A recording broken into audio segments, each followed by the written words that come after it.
Hey guys, Coach Becca here. All you need today is a kettlebell, and let's get to work. Starting with a warm-up, let's have some fun today. Alright, grab the kettlebell firmly with both hands and drag it directly beneath your body. Stand tall, using your legs and glutes. Begin swinging the kettlebell gently around, switching hands when it's appropriate. You're going to focus on squeezing your glutes and your core and getting your breathing under control. This also helps warm up your coordination.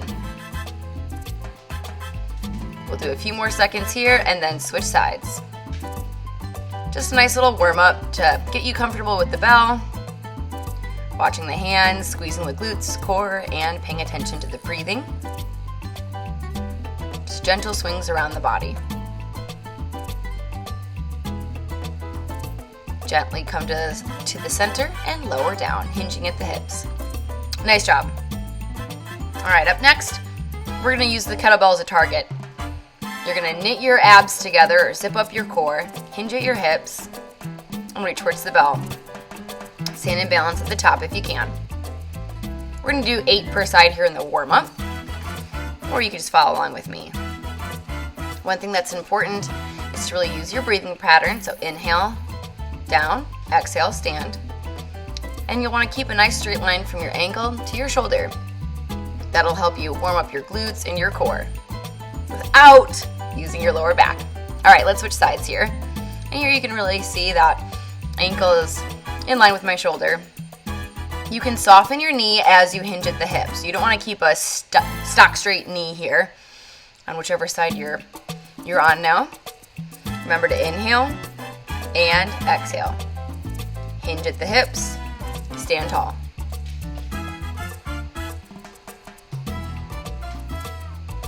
If you would like, you could do this on your second round. You can do this with the kettlebell if you feel strong and that your form's appropriate.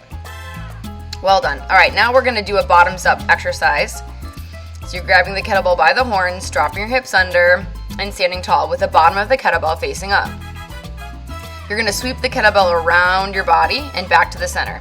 It's easy to see it from behind here. I'm really stretching it down and around to warm up my shoulders. Think about my breathing. Here's another view.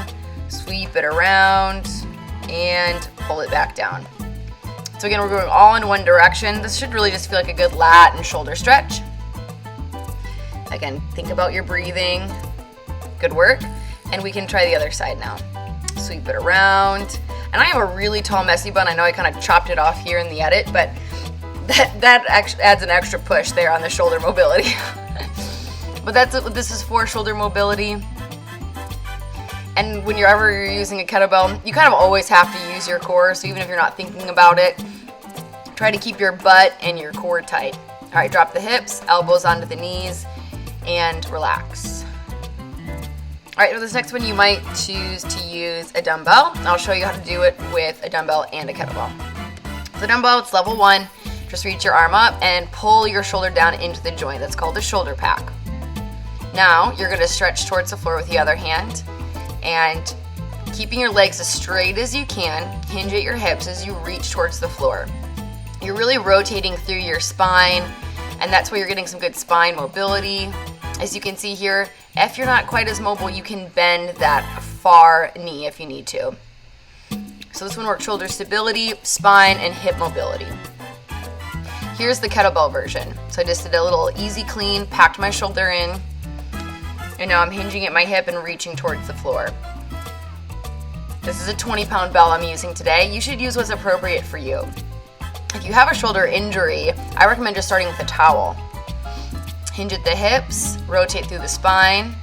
I really use my breathing pattern here to make sure I'm staying packed in through my core and stiff in my shoulder. Let's go to the other side. So it's 6 total, whatever version you need. Don't forget that shoulder pack. Eyes on the prize, look up at that weight if you're using it. And of course, smile. We are having fun here. We're working on good things. Even if you're not great at this movement, do it body weight. You can't hurt yourself doing it body weight. And just work on the mechanics. Rotating through your spine, hinging at your hips, trying to line your hands up, if you will. All right, here's the kettlebell version. I'm just going to do a little easy clean. I'm assisting with the other hand, placing it right there on my shoulder. Press up and pack that shoulder in. Don't forget that shoulder pack. really important there, especially if you're using a decent sized bell. When you add weight, that's what's working on building your shoulder stability, because that shoulder has to keep that resistance in place while you're moving, and that's a good thing. Our joints have to be stable before our brain will allow them to be truly mobile. And then that rotational reach works mobility in the spine and hips. Great job, guys. That's a fantastic warm-up, right around 5 minutes. Here it's time for the main set, beginning with RDLs. We're doing 12 reps of everything, but you can follow along with me. All right, the bell starts just beneath our body, directly between our heels. Now we're hinging at the hips, keeping our knees soft. Essentially, your shoulders should line up directly with your hips, and you're just nailing your hamstrings, the back of your legs, and then crushing the walnut in your glutes as you stand up. So this is really targeting the back side of your body, the back of your legs, and your glutes. Try to keep your neck neutral. Inhale, reach down between the ankles. Exhale, stand tall. It's important you don't let your lower back round out, otherwise you'll be lifting with your back and not your legs. And that's what this is teaching you to do. Lift with the legs. Great job. Keep the bell in your hands, and let's go right into standing obliques. Feet right there under the shoulders, and you're just stretching in both directions as deeply as you can. Some people call this the muffin top crunch, which I enjoy because I think it takes a good picture of the muscles you're working, which are the obliques. This movement's also good because it works in the lateral plane of movement. And if you've done workouts with me before, you know I love working in different planes of movement, that I love working on single leg and single arm exercises, as well as compound movements. You'll find all of those in your session today. We've switched sides here, and we're going to do 12 per side again. And today I've really chosen to work in sets of 2 to 3 exercises that will repeat, always doing sets of 12, so you can learn an exercise and then practice it. Since we're doing this holiday series, it'd be great if you could do these workouts once to learn everything, and then in a few days, try it again. I bet you'll get stronger. Okay, bring the weight back to center, and here we go. We're going to do that RDL. Here's a front view of where I'm setting up the bell, right in line with my heels. Beautiful. Now, again, focus on your posture. Hinge at the hips, soft knees, stiff core. Shoulders back, proud chest at the top. Stretch the hamstrings, squeeze the glutes. Inhale and exhale. It sounds like a lot, guys, but really is better than worrying about all the craziness going on in our world. So I'm just trying to pack full of all kinds of cues that will help you think about your movement and be intentional. And whatever one works for you, works for you. Wherever the light bulb goes off, I want you to really make this movement your own. Work those legs. Great job. Keep the bell in your hands on number 12. Standing obliques. 12 per side. Work the muffin top. You guys are doing great out there.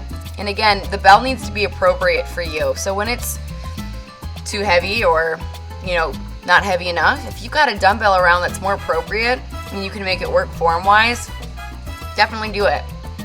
You could even use a milk jug filled with water, or milk, I guess. Let's switch sides here. Be creative. That's the best thing you can do right now, is adapt and be creative. Make it your own. That's why I'm choosing to film these in small spaces too, and keep everything under 30 minutes because the holidays are busy. Some of you might be quarantined in a small apartment. I'm trying to make this functional and doable for you as well.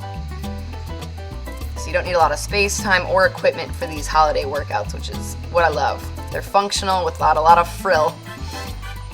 And here we're coming up on number 12. Place it directly between your feet. Always proper technique when lifting and loading the bell. Okay, bottoms up time again, so you might remember this from the warm-up. Place your hands on the horns of the kettlebell. Your elbows go right there on your knees. Drop your hips down and stand up tall. Don't worry, we'll do that again in case you missed it. Elbows touch knees. Exhale, stand, and press the bell over your head. You're going to squeeze your biceps to your ears, and that bell, you can't quite see it. It's going directly over my ponytail, though. You want that bell to go directly over your head. Here's the lower body form, so you can see that my toes are directly ahead, knees right under hips. Everything's lined up with the shoulders, stacking those joints. Really use your breathing here. Inhale down, exhale up. Squeeze the biceps to your ears as you press.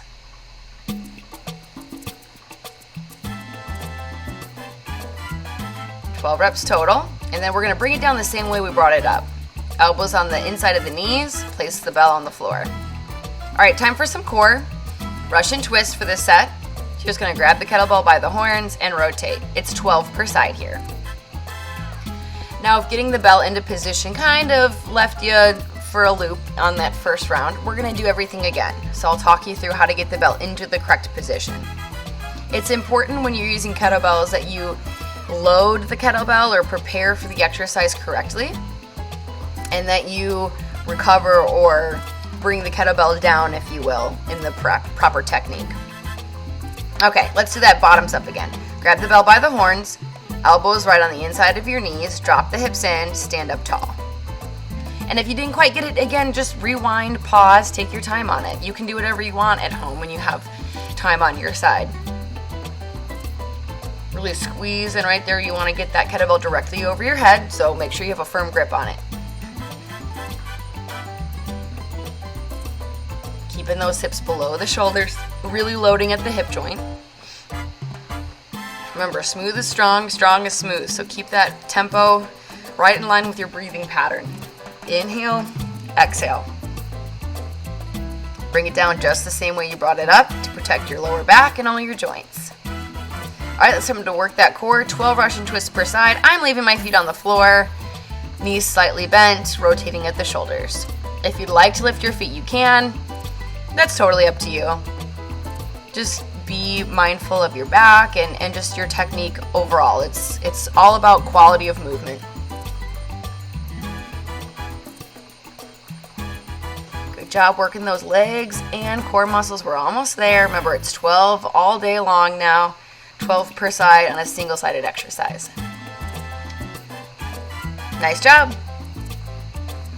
Up next, we've got side lunge upright row, and I did misspeak. This one here is going to be 12 total, so we're not doing lunges forever.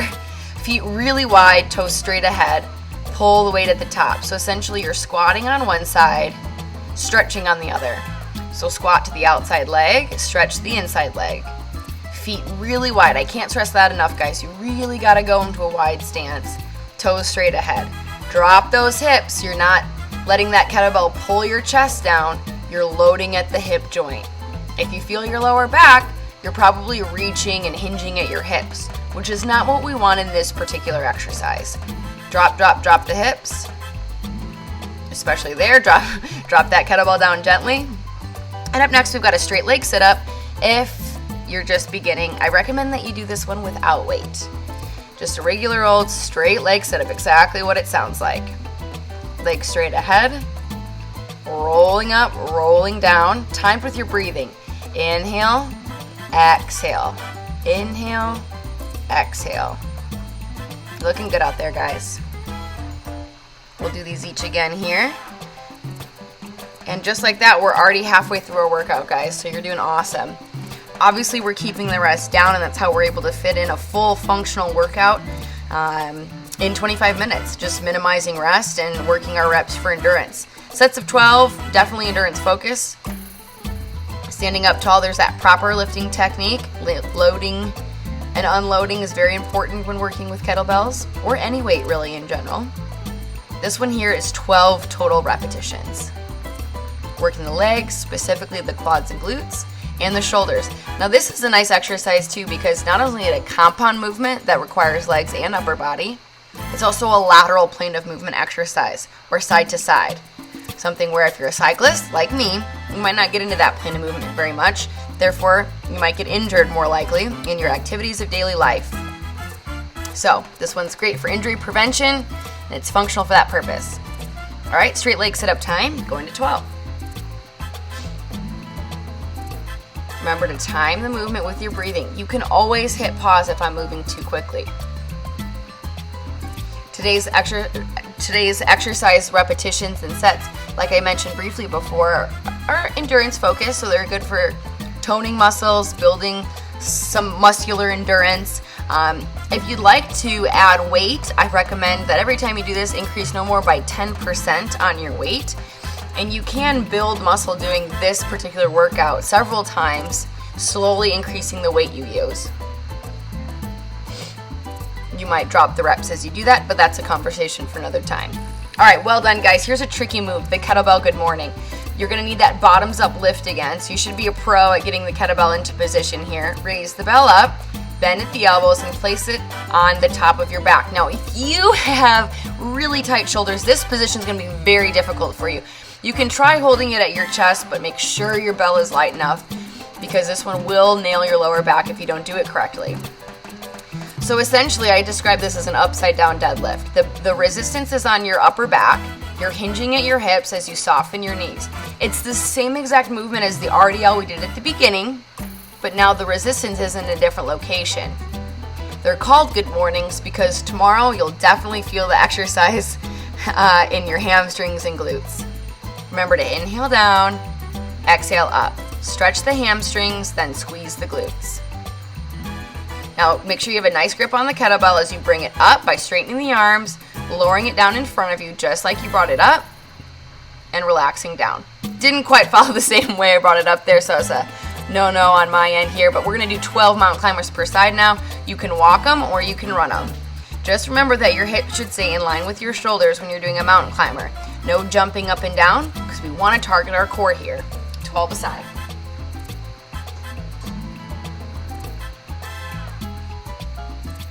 Nice work. Let's get back to those good mornings. Grab the bell by the horns, drop the hips, stand tall, extend the bell overhead, and place that kettlebell directly on your upper back. Elbows in, nice tight grip. Inhale and hinge, exhale, stand tall. Really crushing the walnut in your glutes. Squeezing your butt tight as you stand tall. Keep that core nice and rigid while you're doing these, or you'll feel this in your lower back. This is a fine exercise to do with something very, very light instead if you're just getting the hang of this movement or if you've never done it before. Like I said, you could use a water bottle or a milk jug or a light dumbbell and practice before using a heavier kettlebell. This exercise in general should be done with a lightweight.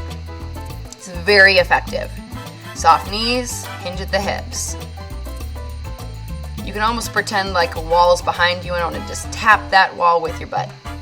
Straighten the arms out, bring the bell in front of you, lower down. There we go. Good job, coach. Better than our first round. Elbows in and recover the bell. All right, 12 mountain climbers per side. This one doesn't take too long. You could walk it or jog it, 12 per side. Guys, we're getting really close to the end here, so you're doing great. Stay with me. It's all right if your heart rate's up. We're working hard, getting your session in so you can conquer the rest of your day. One of my favorites up next, the squat curl. This one's great for working on squat form. Grab the bell by the horns, bottoms down. Stand tall. All right, I'll show you a couple views here. You're gonna do a squat where your elbows come down to the inside of your knees, right there. Extend the bell into a curl and then stand up. Again, elbows to knees, curl, and then lift. What this does, this squat to a kettlebell curl, is that kettlebell provides a bit of a counterweight, if you will, for your squat.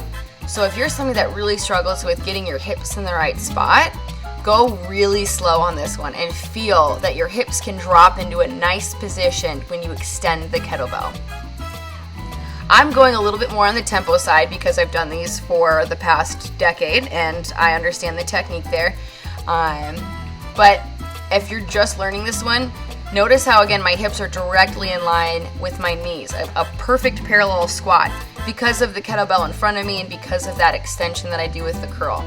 So you can really mess around with this exercise. If you want to press pause here, take your time. Slow it down. Knees to the inside of the elbows. It'll help you find kind of your sweet spot, as I call it, in your squat form, where your joints should be. Now that one's definitely going to get your heart rate up, works your arms, but even more importantly, works your form.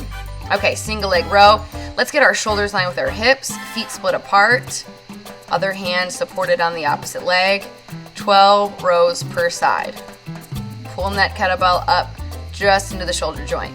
Now, depending on the weight you're using, this might be too heavy or too light. So make sure you adjust with the appropriate kettlebell or dumbbell and then switch sides. Always line the shoulders up with the hips. Bent over row, not an upright row, bent over row. Tuck that core in. Exhale as you pull up. I know that this bell specifically feels heavier when I do a single arm exercise than maybe a lower body exercise, which makes sense. Your legs are a lot more muscular than your upper body, and when you got 2 joints working instead of 1, it'll be easier. All right, and our third exercise now is a narrow chest press for our chest and our triceps. So my bell's light enough where I can just pick it up and lay down with it, but if you have a heavier bell, you're gonna wanna lay down, grab it by the horns, and then roll onto your back. You're gonna exhale, lift up, inhale, lower down, keeping the elbows really close to your body. That'll help you work your triceps. So pretend there's magnets in your rib cage and in your elbows, and when you bring it down, those magnets touch. Strong, narrow chest press. This is our last circuit, you guys. So we'll stretch as soon as we do a second round of this. The squat curl being my favorite one for you. Roll that kettlebell over when you're done with 12, and let's try it again. Okay, let's get back to that awesome form movement. The squat curl. You're gonna drop down, elbows inside of the knees, drop the hips in, stand tall. Make sure your footing is correct. Okay, if your feet are too wide, you're not gonna get that nice little platform to place your elbows on.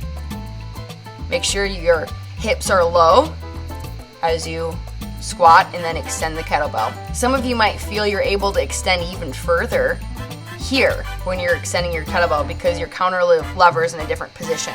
But like I said, play around with it. Do what fits for you. Make sure this feels appropriate. If it feels like you're doing something wrong, you probably are. And if you need a set of eyes on it, it's okay to just do regular squats or just standing bicep curls if you're uncomfortable with this pattern.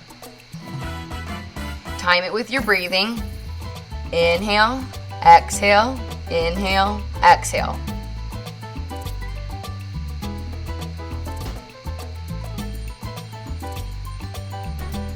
Almost done. I know these ones really get your heart rate up.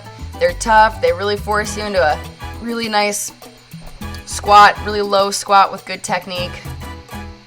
Lower that bell down and relax. Good job. Now we've got those tough single arm rows. Split the feet apart, drop the chest so that it lines up with the hips, squeeze your core, and pull. The reason why we want to be in this bent over position is so that we target muscles that are different than, say, the upright row we did. We're trying to get our shoulder joint and our upper back muscles strong as well as with our core. So that rotation as you pull the weight up isn't a bad thing. It's good for your core and for your arms. Okay, make sure you're lined up correctly, otherwise you're going to work different muscles than what we're trying to target here.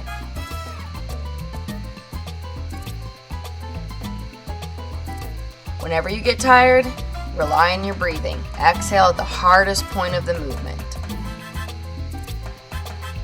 We've just got one exercise to go, and then we're done. Fantastic. All right, hop on down to the floor, straighten your legs out, lay back. Grab your kettlebell by the horns, lay flat.